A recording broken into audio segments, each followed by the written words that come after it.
Good afternoon and welcome to this final broadcast here at Daryllorette Cafe. I'm your host, Daryllorette.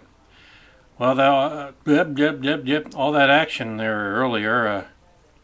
I was going to say the I rewatched the last video I posted, and I was trying to figure out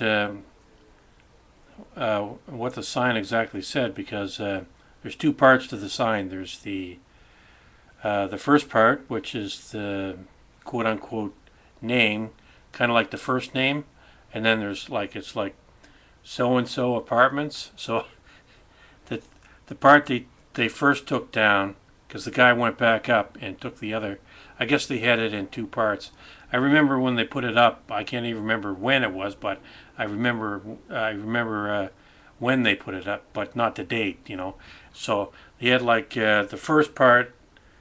Yeah, first they took down the part that said apartment, because when you watch the video, it fills the whole window on the back of me here, and it's kind of backwards because the camera's on it, and it says apartment, and the other part of the sign, which is the name of so and so apartments.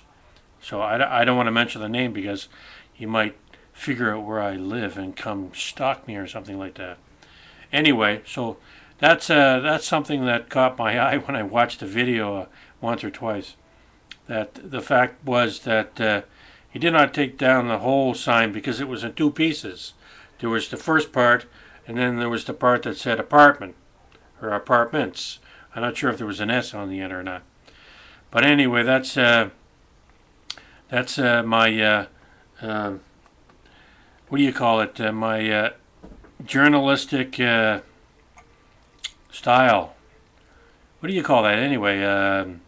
Mock journalism? Mock journalism? Mock journalism? Is that a word? So that's actually, I never really intended for that to turn out that way. I just kind of went on the fly. It was sort of all improvised and whatnot. I thought it was pretty good. I got a few laughs out of it, because the guy when he first came up, it was like you felt like somebody was looking over your shoulder, and then I saw in the reflection coming down on me like it was a big dark shadow, and I was like, what the hell's that?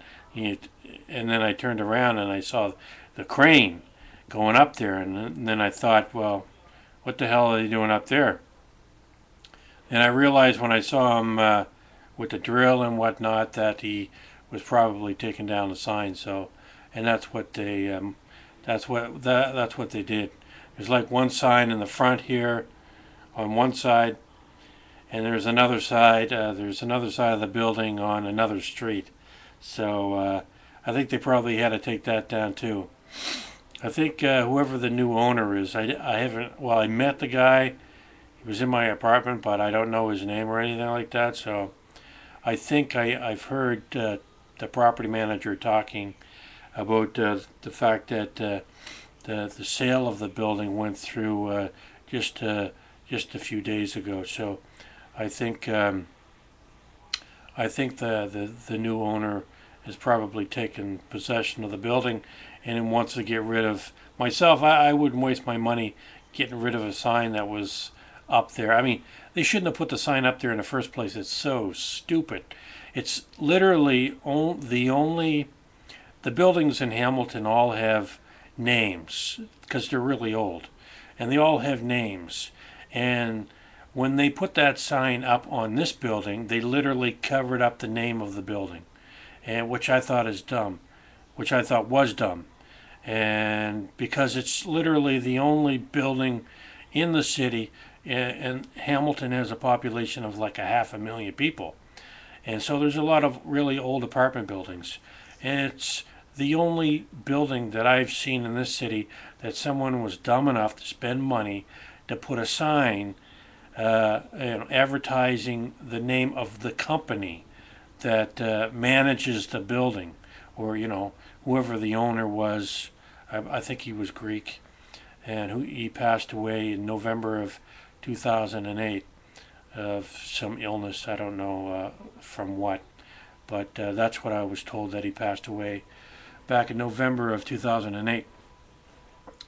And then that's, that's another really long, boring story. Well, it's kind of exciting, but I don't really have time to tell it. So anyway, yeah, like I can't imagine, buying an apartment building and then putting a sign up to advertise the fact that this is the name of my company, this is what I'm going to call the building, yada yada yada. It's just weird. No one else in the city has done it that I know of, that I've seen, and it was just when I first saw them put up the sign, I thought, my God, what a goddamn idiot, for doing that, to cover up the sign of the building that was put there when the building was built with a sign that's pretty much made out of God knows what. It's just like it almost looks like a placard, like it's made out of some sort of it's not a neon sign or anything. It's just sort of like a cardboard sign almost. It's made out of something that is probably weatherproof or whatnot, but it's made out of like wood or something along those lines. Anyway, I have no idea why I'm talking about this. It's just the history, part of the history of the building, the building where I've been living for almost a decade. I got a lot of history here now, and every time something happens, it becomes a part of my life. So anyway, this is going to be my last broadcast for the day. They had shut the water off for some reason. I thought they were only going to shut the water off on the other side of the building, but they wound up shutting part of the water off over here on this side, and I had a kind of panic, and I wound up boiling some rice, cooking some rice a little earlier, and I filled up some glasses of water and put some water in the refrigerator and all that. But apparently the water's back on, but apparently it was supposed to, there's a sign in the mailroom saying that it was going to be probably turned off. Time was from 8:30 to 5, so there's still a couple more hours to go, and 5 o'clock may not exactly, you may not get, if the water's turned off from 8:30 to 5 o'clock, 8:30 to 5 o'clock, then there's no guarantee they're going to turn it exactly. My mind thinks, 5 o'clock, it'll come right back on at 5 o'clock. That's the way I think. But then I got to think, no, it may not come on exactly at 5 o'clock. Maybe it'll come on 5:30 or maybe 6 o'clock, whenever the hell they're done. That's you got to kind of think beyond, the 8:30 to 5 o'clock. It's like almost kind of scary when you think about it, because it's you're relying on the water being turned back on at 5 o'clock, and when it's like when you go to the store and it's not open yet, and it's supposed to open up at 8 o'clock, and you're standing there looking at your watch, and you're saying, well, my God, it's 5 minutes after 8. When are they going to open up? Anyway, that's it for me for today. This is Daryl Lorette here at Daryl Lorette Cafe, wishing you a good day. See you tomorrow.